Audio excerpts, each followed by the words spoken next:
और सब तंत्र सुनेंगे, लिखते सब लोग सुनना। मनीष जो बताएगा अपने विषय में तो बता चुका, वो नहीं, तंत्रों का हुँ। सिर्फ अनुभव, तंत्र कैसे छेड़ते हैं, कैसे पागल बनाते हैं, इस तरीके से। और बीच बीच में थोड़ा इंग्लिश टॉकिंग रखना तेरा, क्योंकि साइंस विज्ञान वाले बहुत ज्यादा देखते हैं, ठीक है। मुझे ज्यादा देखते हैं क्योंकि इनकी लगी पड़ी है ना, इसलिए ज्यादा देखते हैं। तो थोड़ा इंग्लिश स्पीकिंग होना चाहिए, ओके। और ये बताना है तुम्हें कि तंत्र खिलाने के बाद जब अंदर जाता है, क्योंकि मनीष को, ये मनोज तिवारी है, मनीष नहीं है, मनोज तिवारी को जो है कि 38 इयर्स का तंत्र था। 38 इयर्स के तंत्र में इसके साथ में क्या होता था, कैसे बाथरूम में पड़ा रहता था, किस तरीके से, तू अभी अपने हिसाब से बता, तेरे भी समय मत बता, लेकिन लगता है तो होता क्या है, ये बता। जब इंसान नॉर्मल होता है तो उसे काफ़ी आवाज़ें सुनाई देती है, तो मुझे इतने साल तक तो कभी समझ में नहीं आया था स्टार्टिंग कि से तंत्र लगने के बाद की कहानी बता, तंत्र लगता है तो क्या क्या फील होता है, कैसे होता है।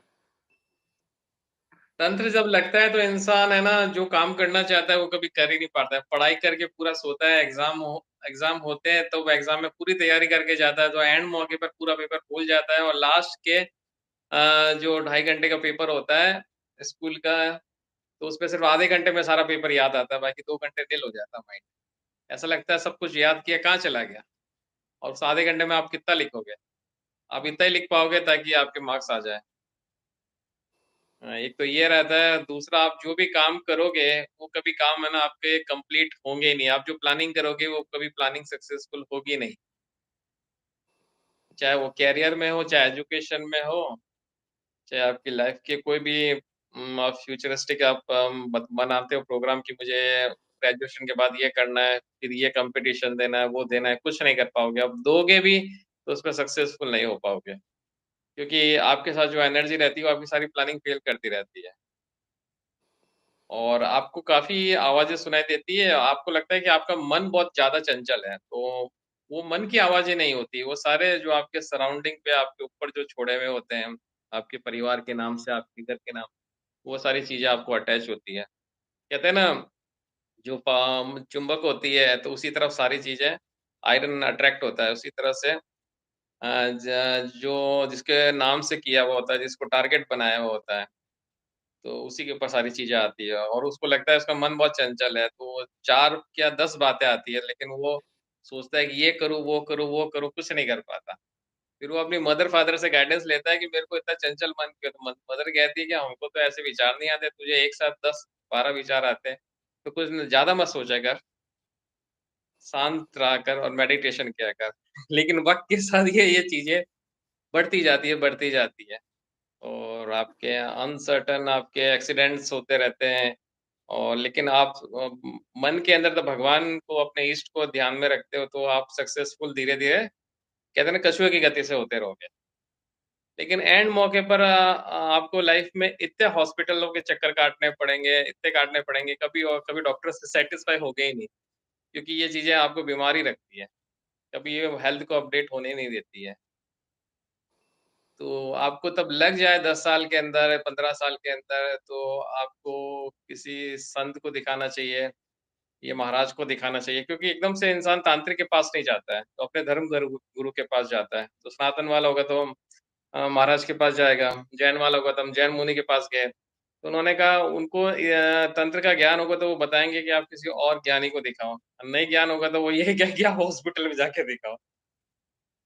तो मेरे एक जैन गुरु थे 2 के अंदर मेरे फ़ादर ने उनको दिखाया था, तब मेरा कोई काफ़ी सारी चीज़ें होती थी।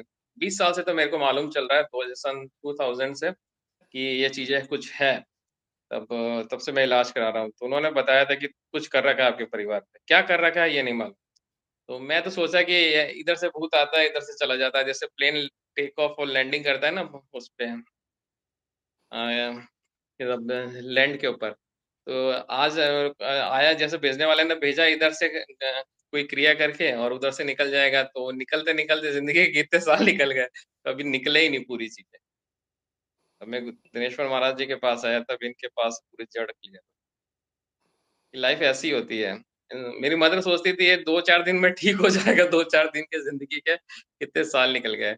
16 साल ज़िंदगी के मैंने हाज़िरी भरते-भरते निकाल उसके अंदर मेरी मतलब हार्ड हाज़िरी मैंने भरी थी। मेरी सारी एजुकेशन, पढ़ाई-वढ़ाई सब छोड़ के ये लाइफ़ का स्ट्रगल है। अब चीज़ें मालूम हो जाती है लेकिन आपके कहते हैं ना किस्मत के अंदर तब लिखा होता है तभी आपको प्रॉपर इंसान और जेन्युइन इंसान मिलता है जो आपको सही कर सके। और वो आपके कर्म तब महादेव माता सही लेके आते हैं बिल्कुल, कि अब आप सही हो जाओगे, वो वक़्त के साथ ही आता है। आपको नेक काम बचपन से करते रहना चाहिए और अपने इष्ट में विश्वास रखना चाहिए। क्योंकि सब सक्सेसफुल होते रहेंगे 40 क्लास के अंदर 40 स्टूडेंट होंगे, लेकिन 2-4 स्टूडेंट ऐसे होंगे उसमें आपका नाम होगा बैक के अंदर। लेकिन आप इतनी फिर अपने आप से आप क्वेश्चन करोगी मैं इतनी मेहनत करता हूँ, तो कम से कम मेरी रैंक है ना 11-12 तो आनी चाहिए 40 बच्चों के अंदर। 11-12 भी नहीं आएगी आपकी। कभी-कभी आ जाएगी, पहले मेरी आती थी रैंक 7th आती थी 40s के 40-45 स्टूडेंट में। धीरे-धीरे तब जैसे बीमार होने लगते हैं, माइंड डिस्टर्ब होने लगता है, तो ये चीज़ें चेंज होती रहती है। इसलिए आपको तब ऐसा लगे आपको 10 साल के अंदर कि आप की प्लानिंग के अनुसार काम नहीं चल रहा है, तो आपको संत को दिखाना चाहिए। लास्ट में जाके इंसान तांत्रिक को दिखाता है, क्योंकि वो विश्वास नहीं करता है ना। वो सोचता है कि कोई धर्म अनुष्ठान करने से, कोई क्रिया करने से, पूजा-पाठ करने से, दान-पुण्य करने से ठीक हो जाएगा। हाँ, दान-पुण्य करने से और पूजा-पाठ करने से आपके कर्म प्लस में ही जाएँगे, माइनस में नहीं जाएँगे। और ये बात कहूँगा कि चाहे पढ़ा तंत्र किसी को भी लग सकता है, चाहे पढ़ा-लिखा हो या अनपढ़ हो, वो ये देख के नहीं लगता कि वो इंसान पढ़ा-लिखा अनपढ़ है, कर्मों के अनुसार लगता है। और कर्म कभी भी ये है ना उदय में आ सकते हैं आप, कोई भी जन्म के उदय में आ सकते हैं। तब कहते मेरे फादर कहते थे तब कोई भी जन्म का कहते हैं ना कर्म उदय में आते हैं, तो वो एक साथ आते हैं। तो एक साथ आते तो पूरा हिसाब-किताब लेके जाते हैं। तो मजबूत रहना पड़ता है, स्ट्रगल करना पड़ता है, तभी इंसान सक्सेसफुल होता है। जीवन में आप मैंने सभी अपने लोग देख रहे हैं मधुशाली आज मनोज तिवारी को देख रहे हैं आप सभी लोग, और इसने जीवन में बहुत मुसीबतें झेला है। भाइयों से अलग रह के माँ-बाप इसी तंत्र के कारण चले गए। ये आपने एक सारे स्टेटमेंट बताओ जैसे हुआ तुम्हारे साथ में, वो लोगों तक पहुँचाना बहुत ज़रूरी है, क्योंकि आज के तारीख में मान लिया जाए मैं बोलता हूँ कि उल्टी कराना पड़ेगा, तंत्र अंदर है। तो तुम्हारे साथ में भी वही काम हुआ था जो मैं लोगों के साथ में करता हूँ। तो उस विषय में थोड़ा-सा बताना, और जैसे तुम्हारी हालत थी तंत्र लगने के बाद कि बाथरूम में पूरा दिन रहना, और उसके बाद जब खाना खाना हो तो फिर अपने हाथों को बैक साइड करके और कुत्ते जैसा खाना खाना, वो इनके विषय में बताओ ताकि ये समझ में आना चाहिए। नहीं, ये लोगों को सच्चाई मालूम करना चाहिए। जो आज बोलते हैं कि तंत्र, ये सब तंत्र मंत्र ये अंधविश्वास है, ये सब फालतूगिरी है। तो ये जो है ना, जो लोग अभी देख रहे हैं, देखने वाले जो देख रहे हैं, जो मुझे टारगेट करते हैं, उनको भी समझ में आना चाहिए। ये चीज बताओ। क्या होता है कि तब पहले तो मेरे फादर ने काफ़ी साल यहाँ दिखाया तब मालूम नहीं चला फिर हिंदुओं को भी दिखाया, जो जैन वालों को भी दिखाया, फिर मुस्लिम को भी दिखाया क्योंकि ज जिससे फॉरवर्ड नहीं होता था तो वो आगे फॉरवर्ड कर देता, आप उसको जाके दिखाओ। मेरा इस्लामिक तंत्र मालूम चला तो फिर मैं किसी बाबा के पास गया, उनकी मज़ार पे गया जोधपुर में भी। फिर उन्होंने कहा कि भई आप दातार में जाओ, मैं दातार में गया, वहाँ पर मैंने कम से कम 10 साल हाज़िरी भरी है। 2010 से लेके 2020 तक। ये मतलब 19 में मैंने छोड़ दिया था, 2019 दिसंबर के आस-पास। फिर कोरोना आ गया था 20 में तो। तो ये जो पहले हाथ धोने की हाज़िरी-वाज़िरी नहीं थी, वहाँ पर किसी को गंदे पानी के कुंड में डालते हैं, किसी को है ना गंदा जो नाला होता है उसमें डालते हैं। मैं पाक इंसान था नियत से और नीति से। तो मेरे को पानी और साबुन का ना ये पैटर्न दे दिया, तो सारी चीज़ें होती थी मेरे जिन, खबीस, जिन्नात, घोरी और ये एक नहीं लाखों, करोड़ों में निकलते थे मेरे, पूरा बंच-बंच का निकलता था। तो वो सब मेरे साबुन के पानी और हाथ धोने में ही जाते थे। तो मैंने काफ़ी खादिमों से पूछा ऐसा क्यों है? ये कब बंद होगी? मैं परेशान हो गया हूँ 2 साल से हाथ धो रहा हूँ। क्या नहीं बंद हो जाएगी आप 2 एक इस 6 महीने में बंद हो जाएगी, ये उड़्स आया इसमें बंद हो जाएगी। ऐसे करते-करते 6 साल मैंने हाथ धोते-धोते ही निकाल दिए और मैं इससे बहुत इरिटेट हो गया था। फिर मेरे फ़ादर को मेरे बड़े वाले भैया को कैंसर हो गया, उनका ये ट्रीटमेंट हुआ, तो वो भी बड़ी मुश्किल से ठीक हुए, तंत्र के अंदर ही उनको कैंसर हो गया। फिर मेरे फ़ादर को 1.5 साल बाद कैंसर हो गया। फिर उसके बाद मेरी मदर इस चपेटे में आ गई। मतलब जब जिसके अंदर से तंत्र निकलता है जितना पुराना तो उसके अंदर से वो कुछ न कुछ बीमारी निकलेगी। तो मेरे फादर कैंसर के प्रोस्टेट कैंसर था, तो उनका ट्रीटमेंट कराते थे, तो उनका इलाज नहीं लगता था। मतलब उस कंडीशन के अंदर लोग रिकवर होके आज बेटर लाइफ जी रहे हैं, लेकिन मेरे फादर नहीं जी पाए। उनका पूरा 3 साढ़े 3 साल इलाज कराया। दवाई ये समझा कि 100 में से सिर्फ 20% लगती थी। यहाँ तक हमने हिंदुजा, बॉम्बे हिंदुजा में दिखाया, सूरत में दिखाया, बेस्ट से बेस्ट डॉक्टर को दिखाया। ऐसा नहीं, मेरा घर में सब एजुकेटेड है, पढ़े लिखे, हाईली क्वालिफाइड है, तो सब बेस्ट से बेस्ट डॉक्टर, पैसे खर्च करने में किसी ने कोई कमी नहीं रखी भाइयों ने, लेकिन इलाज लगता नहीं था। फिर 18 में मेरे फादर को 3rd स्टेज कैंसर था, तो हमने वो जगह छोड़ दी। तो मैं यहाँ पर आया, तो वो हाज़िरी मेरे साथ आई। उसकी वजह से मेरे को हाथ धोने के अंदर 12-13 घंटे लगते थे। अगर मैं 2 नंबर जाता था, तो उसके 2 नंबर के हाथ धोने में 13 घंटे लगते थे। 13 घंटे के अंदर में मतलब कितने ही लाखों चीज़ें निकल जाती थी मेरे हाथ धोने में। मतलब वो एक तरह की हाज़िरी थी। तो उसके बाद जब मैं यहाँ पर कोरोना आया, कोरोना के बाद मैं जोधपुर आ गया था। तो मेरी मदर, मेरे फादर को 3rd स्टेज कैंसर मतलब क्लोज़ हो गया था, 4th लग रहा था। डॉक्टर ने कहा ये 4 महीने और जिएँगे, और मेरे फादर सिर्फ़ 6 महीने जिए। और मेरी मदर है, हम सब के टेंशन से मेरी मदर को वो मेरी मदर को क्या है, ब्लड की कमी रहने लग गई थी। तो डॉक्टर को कहा ब्लड चढ़ाने के लिए, डॉक्टर ने चढ़ाया नहीं। तो मम्मी, हम सब के टेंशन से मम्मी इतनी हाइपर टेंशन में रह गई, तो मम्मी कोरोना के जो मार्च के अंदर मम्मी इसको साँस की तकलीफ हुई, फिर उनको एम्स में 14 दिन एडमिट करवाया। डॉक्टर को ये तक नहीं मालूम चला कि 8 दिन तक मम्मी को हुआ क्या है। मम्मी को ब्रेन अटैक हुआ था, और उन्हें ये बताया था कि इनके ब्लड के अंदर है ना वायरस आ गया है। अब कहाँ से वायरस आया मालूम नहीं। और मेरी मम्मी फिर 14वें दिन मेरी मम्मी एक्सपायर हो गई।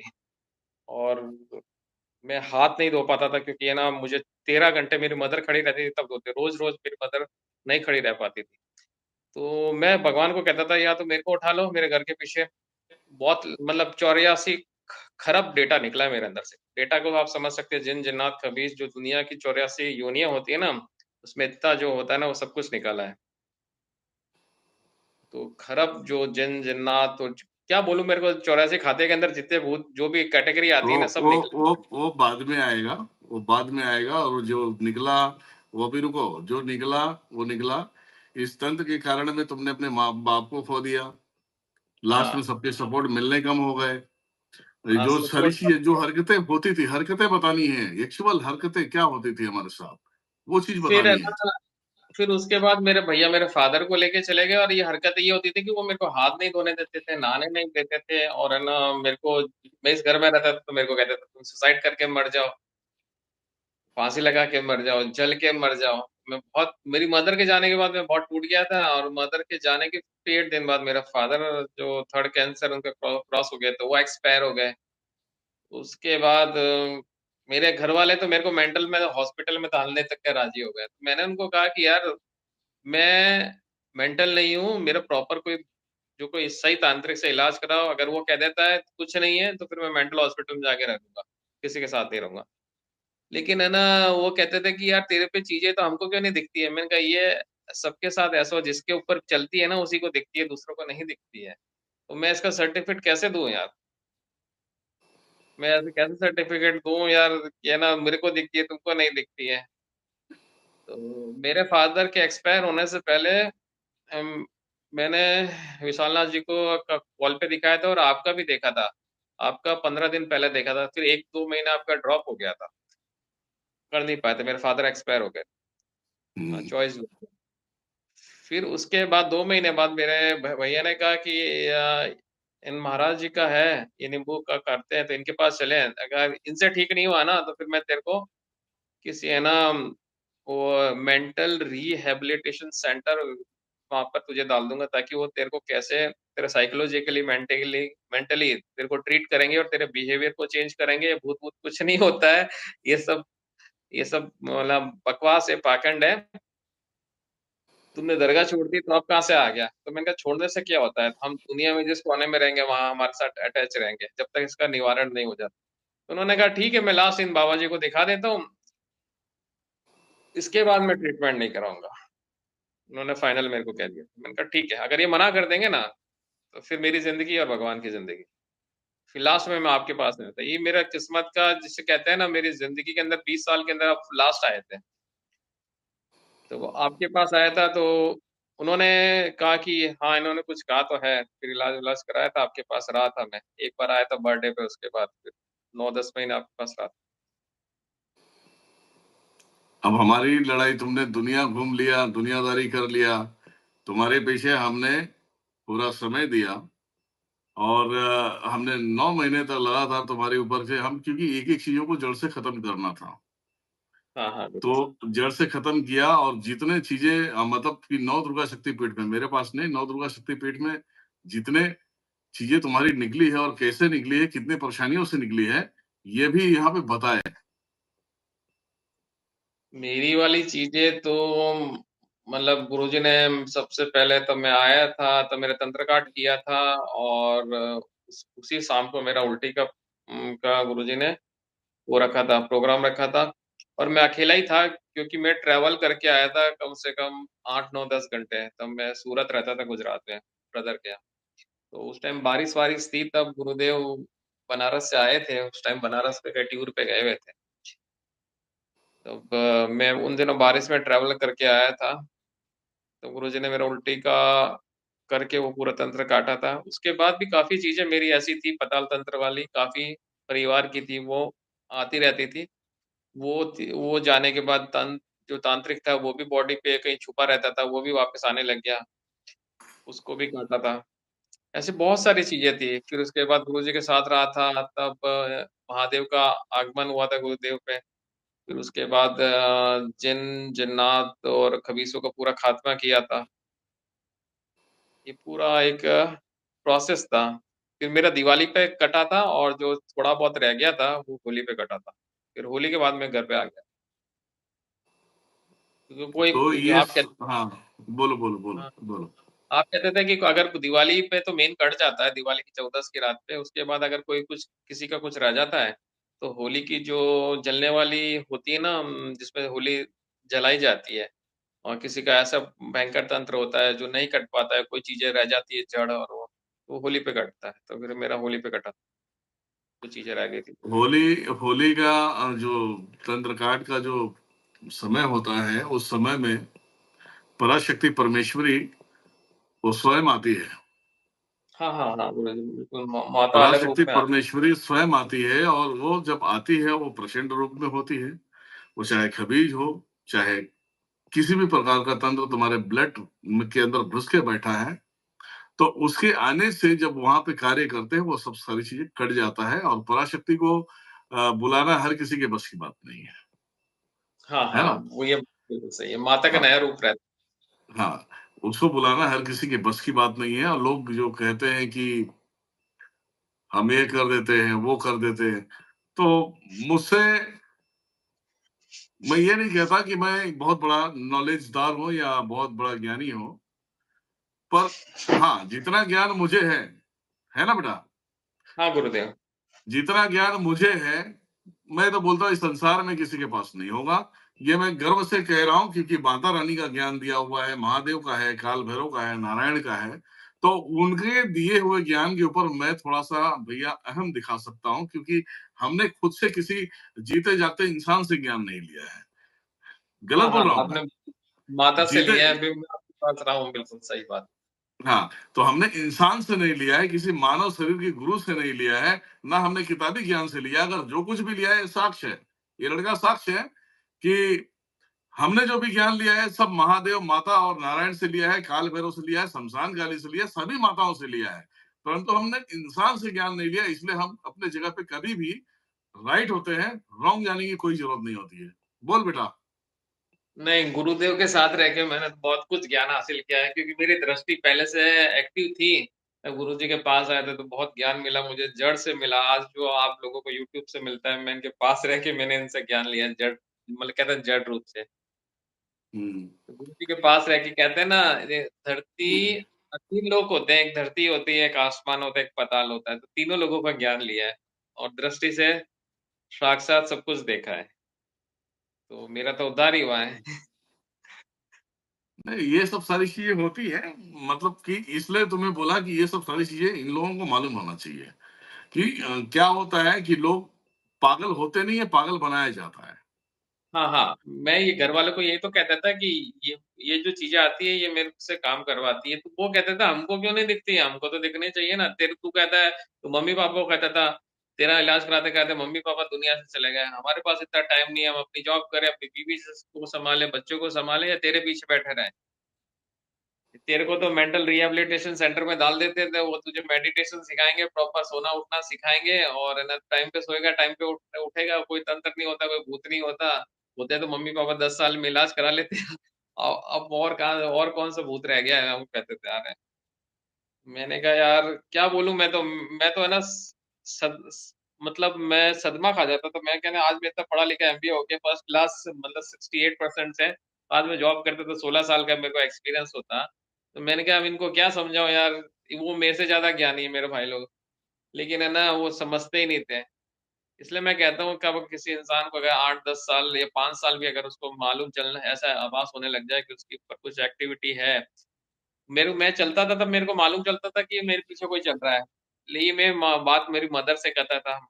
मदर ने सामने वाले तांत्रिक को बताई तो तांत्रिक कहता है हाँ, कुछ चीज़ें हैं तब ये चलता है तो पीछे चलती है। तो वो प्रॉपर काट नहीं पाते थे। कहते हैं ना एक प्रॉपर और सही एक्चुअल और जेन्युइन इंसान चाहिए, बाबा चाहिए, महाराज चाहिए जो सिद्धि को काट सके। कहते तलवार के साथ है ना तलवार से ही लड़ना पड़ता है। हुँ। तलवार के साथ है ना खंजर से नहीं लड़ सकते। कहने का मतलब जितना भारी तंत्र होता है तो उसके साथ शेर को सवा शेर चाहिए। तो ये वाली बात है। हुँ, हुँ। एजुकेशन अपनी जगह है क्योंकि हमें भौतिक ज़िंदगी में जीना है, मटेरियलिस्टिक दुनिया में जीना है। मटेरियलिस्टिक दुनिया कहता है बीवी, बंगला, मकान, रुपया, पैसा और ये इस प्लेनेट के पे जीना है, तो ये मटेरियलिस्टिक दुनिया है। लेकिन अगर अपने कर्म कर्म सबके होते हैं, अच्छे-बुरे कर्म सबके आते हैं। कहते हैं ना साढ़े हुँ, साती लग जाती है, तो कोई कहता है कि ये लग गया है, कोई वो लग गया है। हाँ, ठीक है लगती है, तो किसी को बहुत दुःख होता है, किसी को कम दुःख होता है। तब लेकिन तंत्र की जो जो ये यूनिवर्सिटी का जो ज्ञान है ना, वो हर एक के पास नहीं होता है। और तंत्र का जिसके ऊपर लगता है ना, तो उसकी लाइफ़ चेंज हो जाती है। वो जैसा रहना चाहता है, वैसा नहीं रह पाएगा। तो उसकी ये कहना चाहता हूँ मैं। छोटी वाली चीज़ें से इंसान की जो हिडन चीज़ें होती है, जो जड़ से गायब नहीं होती है, सपने में उसको कोई चीज़ें रह जाती है, दिखती है या उसको अपने मदर पे दिखती है, फादर पे दिखती है, तो वो उल्टी के द्वारा गुरुजी के जो उल्टे के द्वारा तो वो चीज़ें जड़ से निकल जाती है और उसको रिलैक्स 2-4 दिन में मिल जाता देखो क्या होता है अभी मतलब जितना लोगों को समझना था, सुनना था, उन लोगों ने सुन लिया। मैं हमेशा कहता हूँ कि तंत्र जो होता है, तंत्र का वार जो रहता है, बहुत डेंजर होता है। है। हुँ, हुँ। एक बार आपको सामने से कोई डंडे से मारता है, तो ऊपर तक की चोट लगती है, वो ठीक भी हो सकती हुँ, हुँ। है ना? अगर डंडे से मारता है या बेल्ट से मारता है, अगर उसकी मार लगती है, तो आज नहीं कल वो ठीक हो जाएगा। हुँ, जो अंदर की मार लगती है, अंदर की मार से इंसान की ज़िंदगी बर्बाद हो जाती है, तबाह हो जाती है। अब उस मार को उसे उसके ऊपर मलहम लगाने वाला अगर कोई चाहिए, तो वो माता का भक्त होगा, जो परम भक्त होगा, महादेव का परम भक्त होगा, नारायण का होगा। वो उसे उस जख्म पे मलहम डाल सकता है, वो पूरी तरह से ज़िंदगी के अंदर एक उजागर ला सकता है। मेरा कहने का मतलब यही है हाँ, और सही बोलते हो। है ना, दुनिया में तो तुमने तो देखा ही है। हुँ, हुँ। तुमने मैंने जितने कांड किए हैं, सत सनातन के लिए किए हैं, हमारे लिए तो किए नहीं। आज तुम गवाह हो कि जिन दुनिया भर के तुम्हारी दृष्टि हम खोल के रखते थे हाँ, हाँ, गुरुजी और जब बैठते थे मालूम जितने जितने अवघड़ थे, जितने अघोरी थे, जितने तांत्रिक थे, तुम्हारे सामने हमने शक्तियाँ छीनी है लोगों से। हाँ, क्योंकि गुरुजी है ना वो भला कम करते थे, वो बुरा करते थे हाँ, लोगों का। आज आज जो लोग अच्छे से जी रहे हैं ना, उसका कारण ये है कि साले नाम लें या ना लें, लेकिन उसका कारण मैं हूँ और इसकी वजह से कोई तंत्र आता नहीं है या कोई तांत्रिक तंत्र कर नहीं पाता। नहीं तो अभी तक कितने मर रहे थे तंत्रों के चक्कर में, इन सभी को पता होगा। बोल सही है कि गलत है बेटा? बिल्कुल सही है। पहले रात-रात बैठ के हम गुरुदेव ने लौंग तोड़ते थे, तो जो काफ़ी जो सही होते थे तो उनको मतलब हिदायत देते थे और कुछ ऐसे होते थे तो मतलब जो तंत्र के ज्ञान तो ले लेते थे, बाबा बन जाते थे। लेकिन है ना लोगों को बुरा बहुत करते थे। किसी के ऊपर मुठ छोड़ दे, किसी का परिवार खराब कर देते थे और फिर उनको सही करते थे तो फिर वो अपोज़िट अटैक करते थे। तो माता ये कहती थी जो भला करे तो उसको छोड़ना चाहिए और जो बुरा करे उसको सज़ा देनी चाहिए नीति के अनुसार। तो वही हमने तो करते थे। बहुत मेहनत किया, हमने तो बहुत मेहनत किया। ये हाँ, मेहनत इनको दिखता नहीं, ये मेहनत इनको दिखता नहीं। हाँ, जिसके अंदर है और मैं नहीं समझता हूँ, नहीं जानता भी कोई उसे निकाल सकता है। क्या बोलते हो? बिल्कुल सही गुरुजी। आप हमें बिल्कुल राइट नहीं बोल लगता कि कोई निकाल सकता है और ना ही तो निकालने की कोशिश कर पाएगा क्योंकि उसके लिए बहुत बड़ा जिगरा चाहिए। अगर जिगरा नहीं है, तो कुछ नहीं हो सकता। है ना? बिल्कुल सही है गुरुजी। और बताओ? गुरुजी एक तो है ना आए दिन मेरी चीज़ें लग जाती मैं कभी घर से बाहर जैसे जाता हूँ, डेयरी पे भी जाता हूँ या सामान लेने भी जाता हूँ या तुझे बैंक में मंत्र भी जाता मंत्र दे के रखा है, मंत्र दे के रखा है। मंत्र का इस्तेमाल करो। हूँ।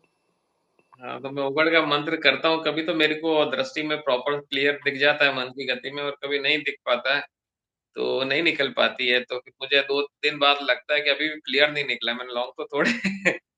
तो मैं एक बार मेरा अच्छा, बंधन लगा कि मैं तो बनारस आता हूँ सीधा बोलना दृष्टि चाहिए तुझे।